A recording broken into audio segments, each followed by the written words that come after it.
नमस्कार, मैं अंजू शर्मा आपके सामने उपस्थित हूँ मेरे संग की औरतें पाठ के सार का अगला भाग लेकर। आपने देखा कि नानी का व्यक्तित्व कैसा था। पूरी जिंदगी उन्होंने अपनी पूरी आज़ादी के साथ बिताई और अंत समय में उन्होंने ये वचन लिया कि उनकी बेटी की शादी किसी स्वतंत्रता सेनानी के साथ करवाई जाएगी, क्योंकि उनके मन में आज़ादी के लिए बहुत जुनून था। उनकी बात का मान रखा गया और मेरी माँ की शादी स्वतंत्रता सेनानी वीरेंद्र प्रसाद से करवाई गई। पिताजी गांधीवादी थे, उनके चक्कर में नाजों में पली हुई मेरी माँ उन्हें भी खादी की धोती पहननी पड़ी। हालांकि उन्हें खादी की धोती बहुत भारी लगती थी, पहन नहीं पाती थी, लेकिन फिर भी वो कोशिश करती थी। रात रात भर जागकर वो उस धोती को पहनने का अभ्यास करती, साड़ी को पहनने का अभ्यास करती, ताकि दिन के समय में उन्हें शर्मिंदगी ना उठानी पड़े। कोई ये ना बोले कि साहब के घर से आई है तो इसे धोती पहनना भी नहीं आता। उन्होंने कोशिश की।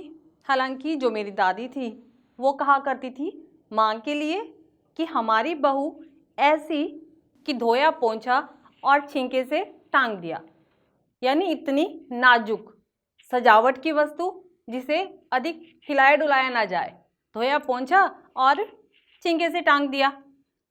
वो बहुत ही कोमल, सुंदर और बहुत प्यारी थी।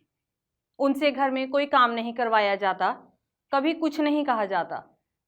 और माँ जो थी वो आम भारतीय माँओं की तरह नहीं थी। ना तो उन्होंने कभी पकड़कर हमें लाड प्यार किया, ना कभी हमारे लिए खाना बनाया। एक तो वो बीमार रहती थी और दूसरा उन्हें ये सब काम करने की आदत नहीं थी। हर समय वो या तो साहित्य पढ़ती रहती या बिस्तर पर लेटी रहती थी, संगीत सुनती थी। लेकिन फिर भी इस सब के बावजूद उनका घर में बहुत मान था। काम तो उनसे कोई नहीं करवाया जाता, लेकिन हर काम के लिए माँ की सलाह अवश्य ली जाती। अब क्या कारण थे वो कि उनकी सलाह ली जाती? सिर्फ सलाह ली नहीं जाती, उसका मान भी रखा जाता। उसके बारे में पूरी तरह से ये बात पक्की की जाती कि उनकी बात को कोई टाले नहीं, कोई उस बात से मुकर ना जाए। उनका ध्यान रखा जाता था। घर में माँ का बहुत रौब था।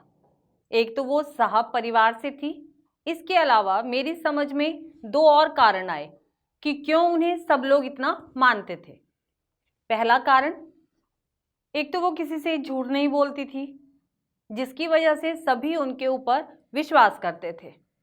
और दूसरा कारण, किसी की गोपनीय बात को किसी दूसरे के सामने नहीं बताती थी, उस बात को अपने तक ही सीमित रखती, जिसकी वजह से सभी लोग उनसे दोस्ती करना चाहते थे।